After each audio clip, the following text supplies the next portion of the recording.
this past heated week, I decided it was time to tackle some of the way overgrown mugo pines that were out in front of my condo. I found a chainsaw in one of the workrooms and thought, that is just what I need, because some of the trunks of those mugo pines were 3 and 4 inches thick. So I drug it out, and it's been a long time since I'd messed with a chainsaw. And I worked and I worked and I worked. And in my toils in trying to get it started, which I never was able to achieve, I saw on the side of the chainsaw a sign. And the sign said, "Do not hold the wrong end of the chainsaw."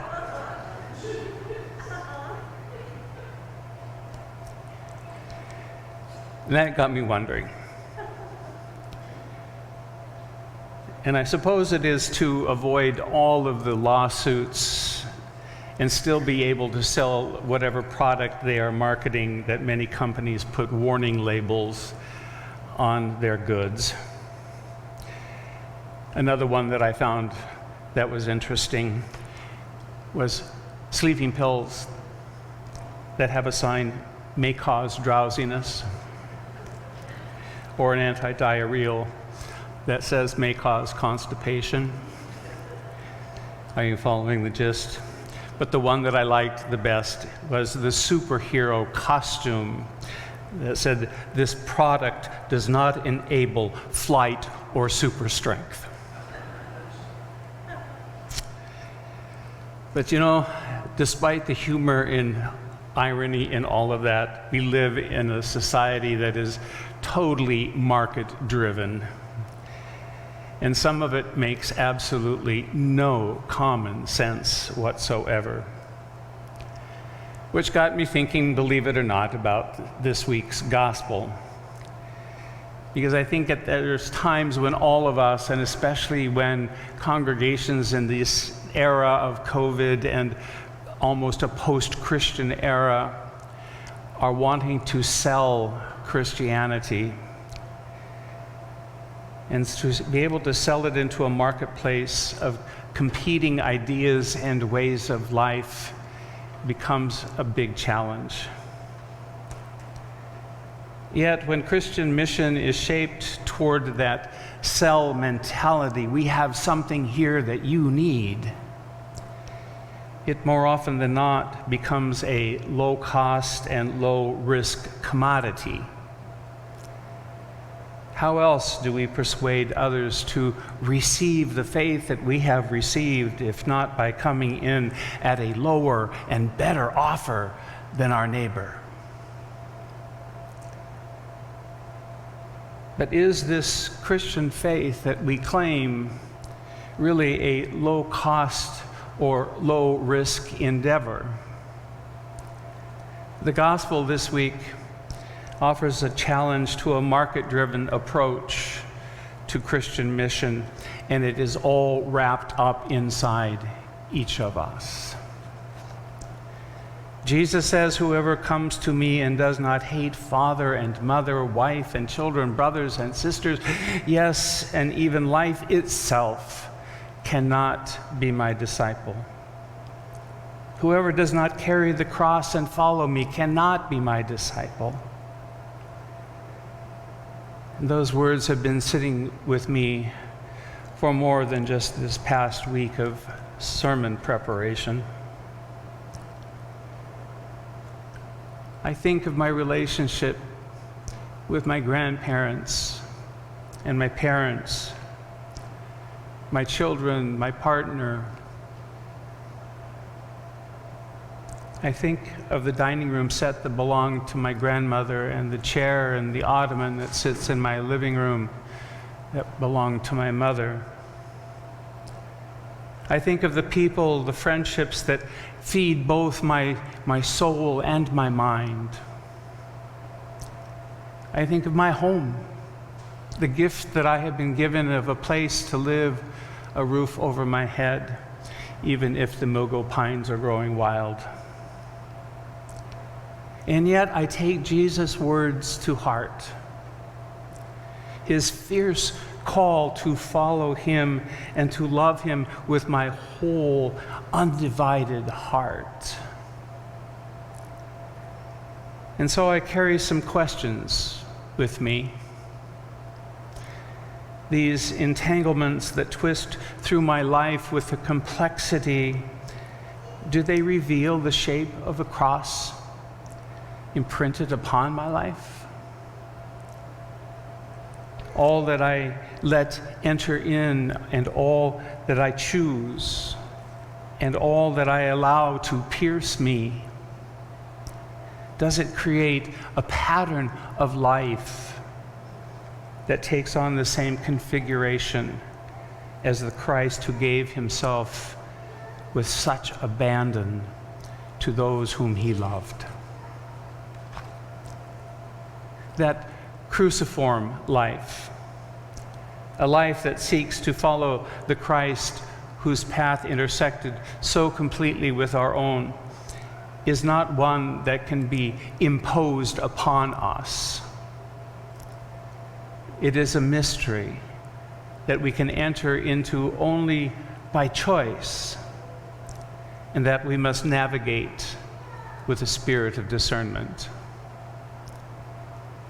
For carrying the cross is not about casting about for a heavy burden to pick up and carry around. Neither does it require us to seek out situations of pain and danger that will cause damage to the person that God calls us to be.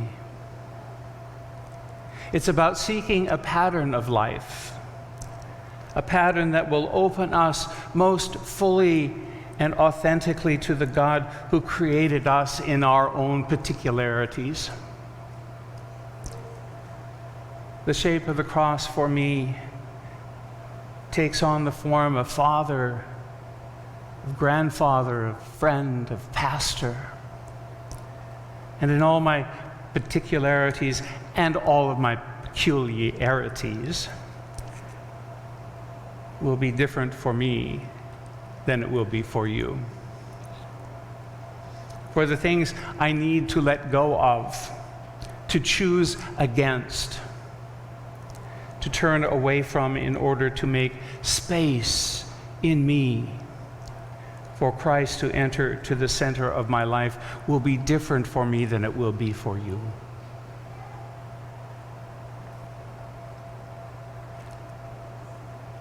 What do I need to allow in to reshape my life, and perhaps to pierce me in the same way that Mary chose,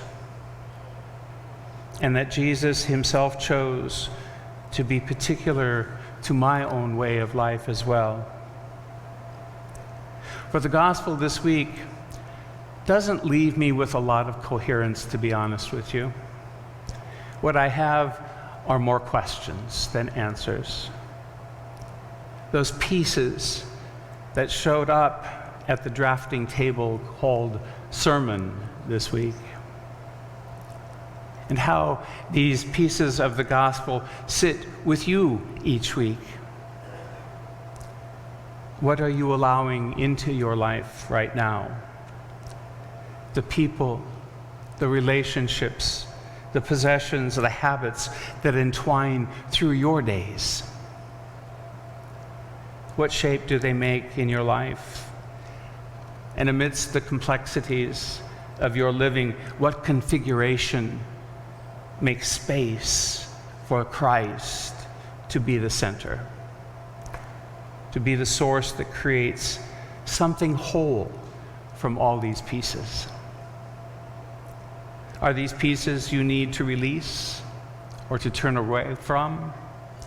Are these pieces that you need to invite in? We will always prefer our preaching and our teaching about God's grace, that is, God's own covenant of loyalty to love and to save and to redeem us.